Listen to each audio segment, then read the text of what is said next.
जब भगवान श्री राम अपने 14 वर्षों के वनवास के समय चित्रकूट में थे, तब उस समय उनका भरत से मिलन हुआ था।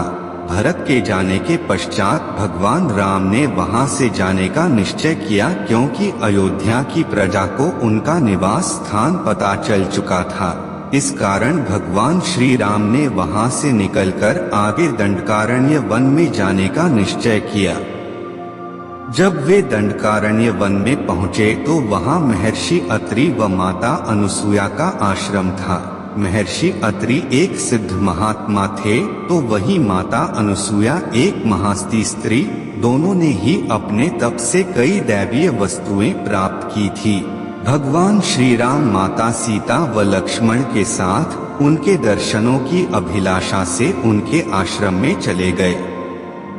महर्षि अत्रि व माता अनुसूया तीनों को वहां देखकर अत्यंत प्रसन्न हुए व उनका उचित आदर सत्कार किया। माता अनुसूया सीता को अपने कुटिया में ले गई व वहां ले जाकर उन्हें पतिव्रत धर्म की शिक्षा दी। उन्होंने अपना उदाहरण देकर कहा कि यदि मन में किसी भी प्रकार का स्वार्थ, छल व कपट की भावना ना हो तो एक महास्ती पत्नी के आगे देवता भी नतमस्तक हो जाते हैं। इसी के साथ माता अनुसूया ने माता सीता को कई दैवीय वस्तुएं भी भेंट की, जिनमें उन्होंने मुख्यतया 3 चीजें माता सीता को दी। आज हम आपको इन्हीं 3 दैवीय वस्तुओं के बारे में जानकारी देंगे। एक दैवीय वस्त्र। माता अनुसूया से जो वस्त्र माता सीता को मिले थे वह इस प्रकार के कपड़े से बने थे जो कभी भी मैले नहीं होते, अर्थात उन्हें कभी भी धोने की आवश्यकता नहीं पड़ती। उदाहरण के तौर पर आप प्लास्टिक के कपड़े ले लीजिए। प्लास्टिक एक ऐसी चीज है जो कपड़े के जैसे मैला इत्यादि नहीं होता व उन पर पानी का हल्का छिड़काव कर साफ किया जा सकता है। उसी प्रकार जो वस्त्र माता अनुसूया ने माता सीता को दिए थे वह कभी मैले नहीं होने वाले वस्त्र थे। इन्हीं वस्त्रों को माता सीता ने अपने 14 वर्षों के वनवास के समय धारण किया था। 2 दैवीय आभूषण।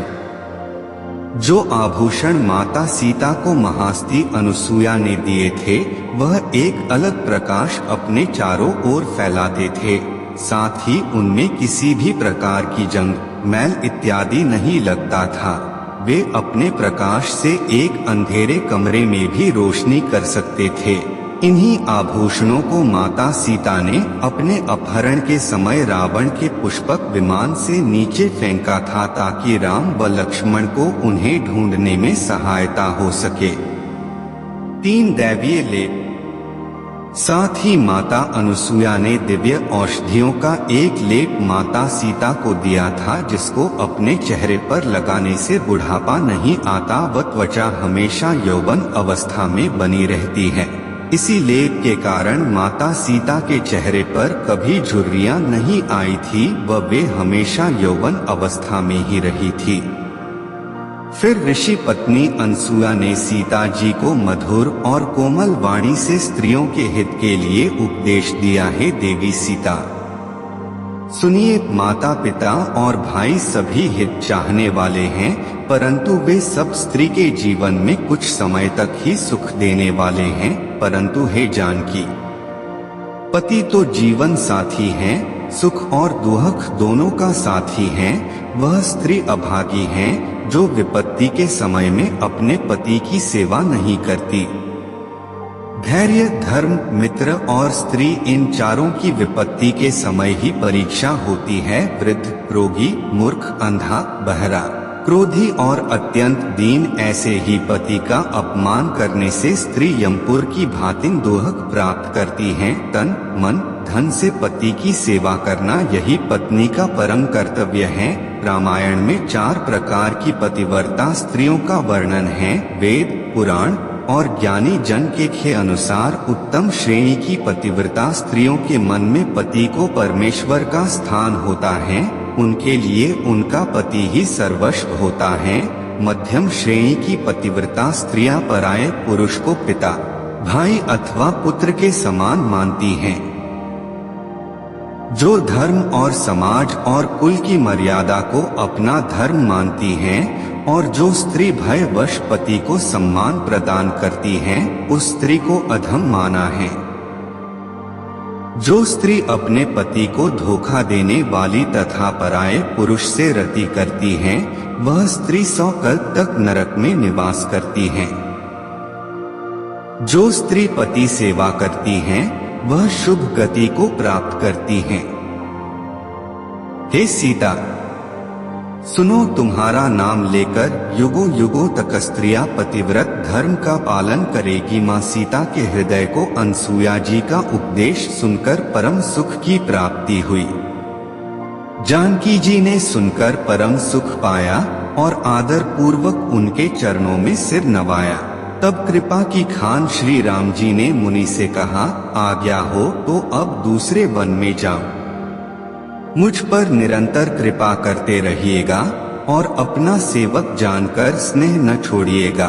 धर्म धुरंधर प्रभु श्री राम जी के वचन सुनकर ज्ञानी मुनि प्रेम पूर्वक बोले, ब्रह्मा, शिव और सनकादि सभी परमार्थवादी तत्ववेत्ता जिनकी कृपा चाहते हैं, हे राम जी, आप वही निष्काम पुरुषों के भी प्रिय और दीनों के बंधु भगवान हैं, जो इस प्रकार कोमल वचन बोल रहे हैं।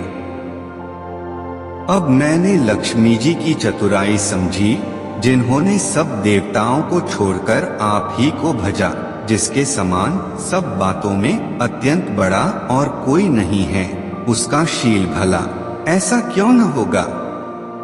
मैं किस प्रकार कहूँ कि हे स्वामी, आप अब जाइए।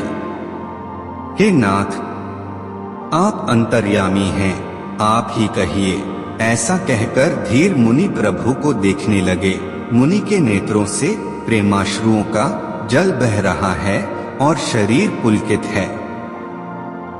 मुनि अत्यंत प्रेम से पूर्ण हैं, उनका शरीर पुलकित है और नेत्रों को श्री राम जी के मुख कमल में लगाए हुए हैं।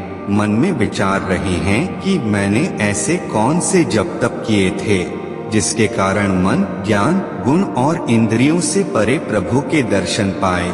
जब योग और धर्म समूह से मनुष्य अनुपम भक्ति को पाता है।